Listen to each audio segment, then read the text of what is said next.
Hello everyone, welcome back to the another session in Design and Analysis of Algorithms. The topic name is P, NP, NP Hard, NP Complete. This topic you will find in Unit 5 as topic number 2. Now let's get started. In the previous video, we come to know about two things, what are called as deterministic algorithms and what are called as non-deterministic algorithms. So deterministic algorithms are what? Which takes polynomial time and we know each and every working statement.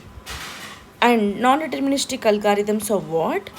The algorithm which takes exponential time, and these algorithms, few steps we know and few steps we don't know, correct? So that case we were seeing in the last video, and this video we'll be going to talk about non-deterministic algorithm which takes polynomial time. Right? Now, in measuring the complexity of an algorithm, we use input length as the parameter. An algorithm A is of polynomial complexity if there exists a polynomial P such that the computing time of A is big O of P of n for every input of size n. And here there are two problems which are NP hard problem and NP complete problem. Now let's understand what you mean by this. The problem that is NP complete has a property that it can be solved in polynomial time, and if and only if other NP complete problems can be solved in polynomial time. So that means now whatsoever problems I listed out in the earlier video, let's talk that polynomial time algorithms or linear search algorithm and binary search algorithm, these will take polynomial time complexity. Now if one of the algorithm is taking polynomial time complexity, all the algorithms what I have listed here will also take polynomial time complexity. So NP complete is what? It is a problem which can be solved in polynomial time. And we do have the other problem which is NP hard problem. It can be solved in polynomial time. Then all NP complete problems can be solved in polynomial time. So this NP hard problem is what?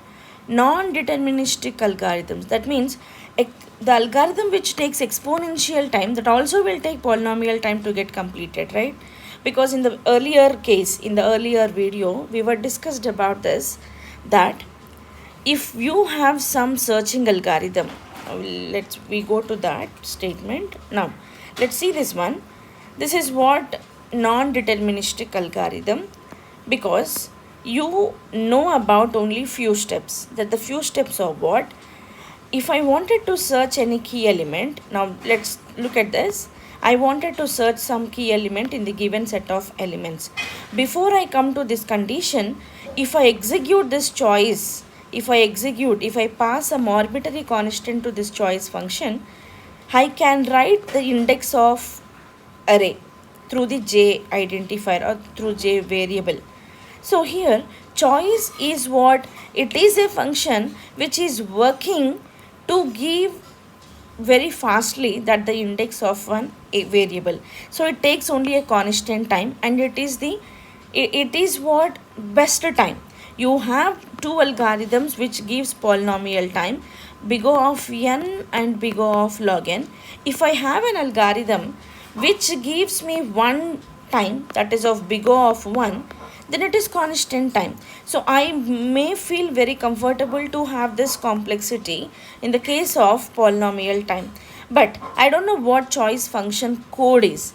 I don't know what the statements are included in choice function. It is unknown to me today. It is unknown to me. So I know only these statements which takes some complexity. Now this algorithm will take some time, right? This algorithm will take some time, and in this algorithm I know only these statements. The algorithm the algorithm which executes in the polynomial time is called as what? Deterministic algorithm. And as I don't know this statement in which time it will get executed, so the whole algorithm is called as non-deterministic algorithm.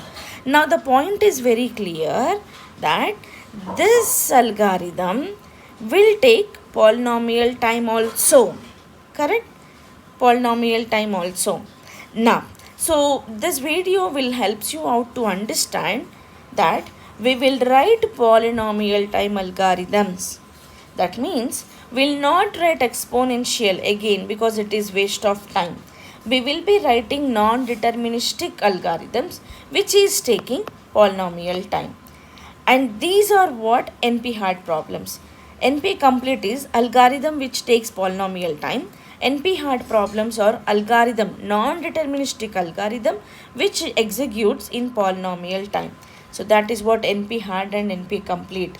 Now, so the main agenda of this or the main aim of this is what? We will be going to write non-deterministic algorithm which takes polynomial time. For the problems which are taking exponential time, example traveling salesperson and knapsack problem. So with this we define two classes here. Let us see that two classes. What are those? Those are P and NP. What do you mean by P? P is the set of all decision problems solvable by deterministic algorithms in polynomial time. Example, so a linear search which takes polynomial time, binary search, bubble sort, merge sort, single source shortest path, minimum cost spanning tree, merge pattern, all this takes polynomial time and the algorithms are deterministic. We call the algorithm as P. And we do have the other class, that is what NP class, one more class of algorithm, that is NP. These algorithms are non-deterministic but they take polynomial time. For whom we will try to write, we try to write for these type of problems. These are exponential, that exponential time algorithms which are traveling salesperson problem, Hamiltonian cycle, knapsack problem, graph coloring. All these algorithms will take exponential time. Now NP is what, or NP class is what? NP is the set of all decision problems solvable by non-deterministic algorithms which takes polynomial time. So now we try to write for these type of problems. These are exponential. We convert them into polynomial, but we don't know how it is possible. So we'll leave the statements non-deterministic. So algorithm becomes non-deterministic. So non-deterministic polynomial taking algorithm. So deterministic polynomial time taking algorithm. So as P and NP. Right? Now we have a relationship in between P and NP. That is what? P is subset of NP. The most important relation. Now the meaning of this is what? The deterministic algorithms we know today were the part of non-deterministic. That means we don't know any sorting algorithm. Let's assume that we don't know any sorting algorithm. If we don't know something, that is called as non-deterministic algorithm. By the time being, people came up with the different kind of algorithms to introduce to us with the different complexities. So whichever is not known one day or yesterday, that are known today. Till merge sort coming into the picture, we don't know what is merge sort. So till you don't know merge sort, it is what? Non-deterministic. The moment when you come to know about merge sort algorithm, that became it is deterministic. So whatever it is deterministic today, that is one day it is non-deterministic. And whatever today non-deterministic, that will convert into deterministic by some research. That means all are non-deterministic algorithms because all we don't know. Very simple logic. All we don't know. Today what algorithms we have, that only we know. So whatever we know are P, Whatever you don't know are NP respective to the algorithms. Whatever you know today, that it is came from the non-deterministic. And whatever you don't know today, let us talk that non-deterministic algorithms which take exponential time, and that algorithms, all the steps you may be not knowing, or the algorithms which gives the best complexity, that also you don't know but one day you will be knowing it. That is what P is always subset of NP. And we'll do some satisfiability problem to find out the relationship in between P and NP little more deep. Thank you all.